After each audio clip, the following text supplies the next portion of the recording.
Critical, আবার আমি বলছি ক্রিটিক্যাল যে জিনিসগুলো বাংলাদেশে দেয়, তুলো, পেঁয়াজ, আলু এবং বাসমতি ছাড়া অন্য চাল, সেই রফতানিগুলো যদি আমরা কমিয়ে দিই তাহলে বাংলাদেশে যারা ভারত বিরোধী জিগির দিচ্ছে তাদের কি হয়?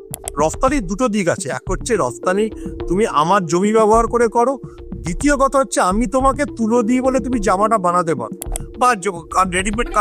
এটাই বলছি, মানে এটা কিন্তু স্ট্র্যাটেজিক্যালি করা হলো, মানে এই বৈঠকটার পরে দেখো এই যে বন্ধ দেওয়া হলো। দেখো স্ট্র্যাটেজিক্যালি করা হলো কিনা আমি এটা এখনই বলবার জায়গায় নেই, কিন্তু অবশ্যই ভারতবর্ষের বিদেশমন্ত্র এবং ভারতবর্ষ যথেষ্ট অসন্তুষ্ট ইউনূস প্রশাসনের ব্যবহার, ইউনূস প্রশাসনের বিভিন্ন ধরনের উত্তেজক মন্তব্য নিয়ে।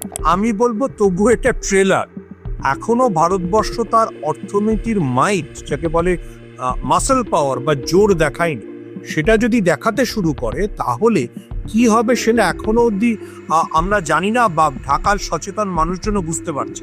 এবং বাংলাদেশকে এই পেঁয়াজ আমি ধরে নিলাম পাকিস্তান পাঠালো কিংবা চীন পাঠালো, তাহলে যে পরিমাণ শুল্ক দিয়ে আনতে হবে সেই পরিমাণ শুল্ক দিয়ে আনলে পরে বাংলাদেশে পেঁয়াজের দাম কোথায় গিয়ে পৌঁছবে, তুলোর দাম কোথায় গিয়ে পৌঁছবে, সাধারণ চালের দাম কোথায় গিয়ে পৌঁছবে, সেটা এখনো এই ইউনূস সরকারের যারা মৌলবাদী অঙ্গ বা যারা মৌলবাদী তারা বুঝতে পারছে না। দেখুন দেখো বাংলাদেশের ন্যারেটিভে একটা খুব ইম্পর্টেন্ট কথা চলে যে ভারত আমাদেরকে মাল না বেচলে কোথায় বেচবে।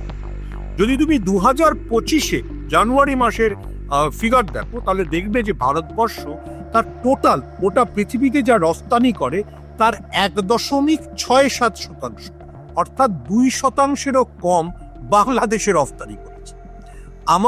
আমরা যেসব প্রোডাক্ট বাংলাদেশে রফতানি করি তার মধ্যে এমন মাত্র 4টে প্রোডাক্ট আছে, তুলো, কিছুটা পরিমাণ ইলেকট্রিসিটি, আমরা আদানি প্রজেক্ট থেকে যেহেতু ইলেকট্রিসিটি যায়, যেগুলো আমরা গোটা পৃথিবীতে যা এক্সপোর্ট করি তার 20%-এর বেশি বাংলাদেশে এক্সপোর্ট। তা উল্টো দিকে যদি দেখো বাংলাদেশ গোটা পৃথিবীতে যে এক্সপোর্ট করে তার 12% আমাদেরকে এক্সপোর্ট করে। তাহলে বুঝে দেখো যে এক্সপোর্টে আমরা যদি ওই 2%-কে ঝেড়ে ফেলি তাহলে আমাদের ক্ষতি না বাংলাদেশের ক্ষতি। এবার আরো ক্রিটিক্যাল আমি এই প্রসঙ্গটাতেই সুকুন্দা বারবার আসতে চাইছি যে এই যে বাংলাদেশের ব্যবসা, এই যে বস্ত্র ব্যবসা, মানে আমি খুব স্পেসিফিক বলছি, বাংলাদেশের যে কাপড় চোপড় যেগুলো বিদেশে রফতানি হয়, এই ট্রান্সশিপমেন্ট ব্যবস্থা ভারত যখন থেকে বন্ধ করে দিয়ে তাতে ক্ষতিটা ভারতের যাই হোক না কেন অনেক বেশি ক্ষতি কি বাংলাদেশের হলো না? এবং তারই কি কারণ বা ফল হিসেবে এই যে যেটা তুমি বলি মানে আলোচনায় উঠে আসছে যে মোদি এবং ইউনূসের বৈঠক বা তাদের দেখা হওয়া বা তাদের যত হাসি মুখে তাদের ছবি মিডিয়াতে আসুক না কেন, তারপরে সেই বৈঠকের পরে যেভাবে তাদের বৈঠকটাকে নিয়ে বাংলাদেশের মিডিয়া বা বাংলাদেশের সেখানকার যে বিদেশ মন্ত্রক তারা যেভাবে বিষয়টাকে ব্যাখ্যা করলো সেটাই আসল কারণ। ওই সেকেন্ডটা মূল কারণ, যেভাবে বিদেশ মন্ত্র ব্যাখ্যা করলো। তুমি শুধু ট্রান্সশিপমেন্ট দেখতে, ট্রান্সশিপমেন্টে মোটামুটি 436 কোটি টাকার পণ্য বাংলাদেশ ভারত হয়ে রফতানি করেছে, যেটা ভুটান এবং নেপালে গেছে। সেটা ইম্পর্টেন্ট, কিন্তু ততটাও ইম্পর্টেন্ট না, বাংলাদেশের এই বক্তব্যটাই মেনে নিল। কিন্তু বাংলাদেশের এন্টার গার্মেন্টস ইন্ডাস্ট্রি ভারতবর্ষ থেকে যাওয়া তুলোর উপর টিকে আছে, যেটা এর আগের দিন তুমি যখন অনন্ত জলিলের কোট উল্লেখ করে অনুষ্ঠান করেছিলে আমি বলেছি, ভারতবর্ষ যে তুলোটা দেয় সেই তুলোটা থেকেই বাংলাদেশে রেডিমেড গার্মেন্টস তৈরি হয় এবং সেই গার্মেন্টস বাংলাদেশ বিদেশে রফতানি করে। বাংলাদেশ দুটি সমস্যায় ফেসে আছে। এক হচ্ছে যে অলরেডি ডোনাল্ড ট্রাম্পের প্রশাসন বাংলাদেশের উপরে 36% শুল্ক চাপিয়েছে। তাহলে বাংলাদেশ কতটা পণ্য আমেরিকায় রফতানি করতে পারবে? দ্বিতীয় কথা, ভারতবর্ষ তার ক্রিটিক্যাল, আবার আমি বলছি ক্রিটিক্যাল যে জিনিসগুলো বাংলাদেশে দেয়, তুলো, পেঁয়াজ, আলু এবং বাসমতি ছাড়া অন্য চাল, সেই রফতানিগুলো যদি আমরা কমিয়ে দিই তাহলে বাংলাদেশে যারা ভারত বিরোধী জিগির দিচ্ছে তাদের কি হয়? একটা ইন্টারেস্টিং জিনিস তোমায় বলে রাখি, যেটা নিয়ে ভারতবর্ষের বিরোধীরা মাঝে মাঝে নরেন্দ্র মোদী সরকারকে খোঁচা দিচ্ছে। 5ই আগস্ট শেখ হাসিনা সরকারের পতনের পরে 2025 জানুয়ারি অবধি কিন্তু ভারতবর্ষ তার রফতানিকে কমায়নি, অর্থাৎ আলু, পেঁয়াজ, চাল এবং তুলো গত বছর যত গেছিল তার চাইতে 16% বেশি বাংলাদেশি পাঠানো হচ্ছে। ফলে বাংলাদেশের যে ইন্ডাস্ট্রি, গার্মেন্ট ইন্ডাস্ট্রি টিকে রয়েছে ভারতবর্ষের এই রফতানির উপরে। নরেন্দ্র মোদী বা ভারতবর্ষ কিন্তু প্রতিহিংসা পরায়ণ কোনো ব্যবস্থা নেই। এইবার ট্রান্সশিপমেন্ট বন্ধ করল, এইবার যদি তুলো রফতানি বন্ধ করে, এইবার যদি পেঁয়াজ বন্ধ, এবং সেক্ষেত্রে না এটা বাংলাদেশের মাথায় রাখা উচিত ছিল যে এই ট্রান্সশিপমেন্টের থ্রু দিয়ে তারা কিন্তু অন্যান্য যে সমস্ত পড়শি রাজ্য, যেটা তুমি একটু আগে বললে যে যে ভুটান, নেপাল, মায়ানমার, বিভিন্ন একাধিক দেশের সঙ্গে তো তারা ব্যবসা বাণিজ্য এই রুট দিয়েই চালায়। তো না, এই বন্ধ করে আরো সেইটা বাংলাদেশের ঢাকার বর্তমান প্রশাসন বলছে ওই 436 কোটি টাকাটা আমাদের জন্য খুব গুরুত্বপূর্ণ নয়, মেনে নিলাম। ট্রান্সশিপমেন্টে অনেক সময় ইউরোপ বা আমেরিকায় তড়িঘড়ি মাল পাঠানোর জন্য ভারতবর্ষের বিমানবন্দর এবং ভারতবর্ষের স্থলবন্দরকে বাংলাদেশ ব্যবহার করে। সেইটাতে কতটা ধাক্কা লাগবে এবার সেটা দেখা।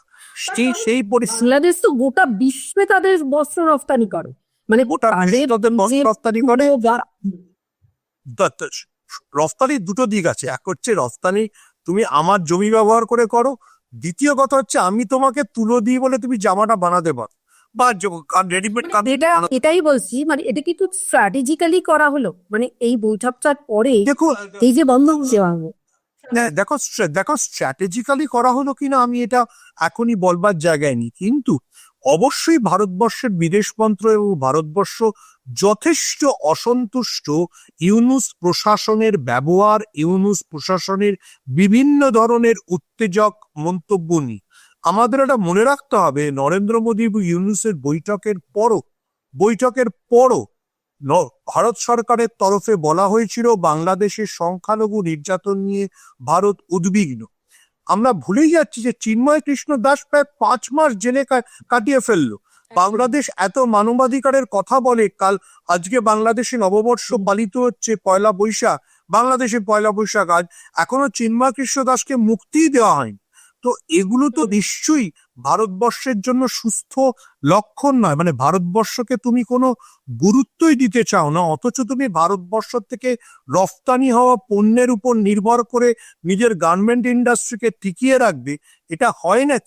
দেখুন দেখো পারমিতা, আজকাল বাংলাদেশে এই নতুন প্রশাসন বা মৌলবাদীরা কথায় কথায় বলে আমরা পাকিস্তান থেকে মাল নিয়ে আসবো, আমরা টার্কি থেকে মাল নিয়ে আসবো, পাকিস্তান থেকে একটু মানে রাইস আর মানে চাল আর পেঁয়াজ নিয়ে আসুক না, কত দাম হবে সেটা দেখা যাক।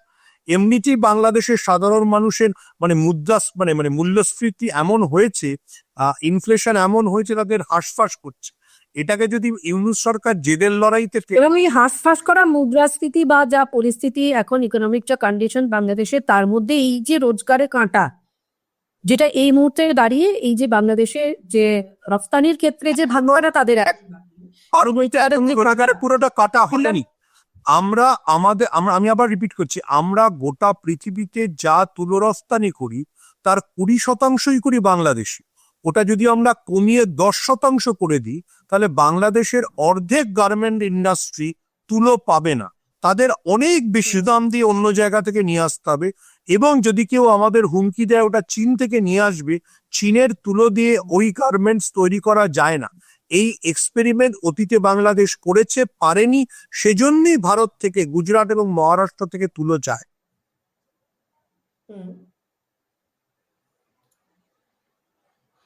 মানে বাংলাদেশের অর্থনীতি এখন যে অবস্থায় দাঁড়িয়ে আছে, এটা নিয়ে তো তুমি আর আমি এর আগেও দীর্ঘ আলোচনা করেছি, আমরা এর আগেও ভিডিও করেছি। তো সেই জায়গায় দাঁড়িয়ে এই যে ধাক্কাটা, এই ট্রান্সশিপমেন্টের যে সুবিধে যেটা ভারত বন্ধ করে দিল, তার ফলে এখন বাংলাদেশের যা ইকোনমিক কন্ডিশন, তাতে সেটা বড় ধাক্কা, এই বিষয়তে কোনো সন্দেহ। সেই জায়গায় দাঁড়ানো সম্ভব। আমি বলবো তবু এটা ট্রেলার। এখনো ভারতবর্ষ তার অর্থনীতির মাইট, যাকে বলে মাসল পাওয়ার বা জোর দেখায়নি। সেটা যদি দেখাতে শুরু করে তাহলে কি হবে সেটা এখনো অব্দি আমরা জানি না, বা ঢাকার সচেতন মানুষজন বুঝতে পারছে। আবার আমি বলছি, কি প্রভাব পড়তে পারে বা কতটা প্রভাব পড়তে পারে এই বিষয়টা যদি চাল বা পেঁয়াজ বেনাপোল দিয়ে না গিয়ে, মানে আমাদের যেটা স্থলবন্দর, বৃহত্তম স্থলবন্দর, সেখান দিয়ে আমরা রফতানি অর্ধেক করে দিই এবং বাংলাদেশকে এই পেঁয়াজ আমি ধরে নিলাম পাকিস্তান পাঠালো কিংবা চীন পাঠালো, তাহলে যে পরিমাণ শুল্ক দিয়ে আনতে হবে সেই পরিমাণ শুল্ক দিয়ে আনলে পরে বাংলাদেশে পেঁয়াজের দাম কোথায় গিয়ে পৌঁছবে, তুলোর দাম কোথায় গিয়ে পৌঁছবে, সাধারণ চালের দাম কোথায় গিয়ে পৌঁছবে, সেটা এখনো এই ইউনূস সরকারের যারা মৌলবাদী অঙ্গ বা যারা মৌলবাদী তারা বুঝতে পারছে না। দেখুন, আমরা একটা কথা বলার চেষ্টা করি, অনেকে আমরা বুঝি না। আমাদের জেনে রাখা ভালো যে পাকিস্তানকে, বি ভেরি ক্লিয়ার, পাকিস্তানকে, যাদের সঙ্গে আমাদের সবচেয়ে বেশি শত্রুতা, তাদেরকেও আমাদের থেকে ওষুধ কিনতে হয়।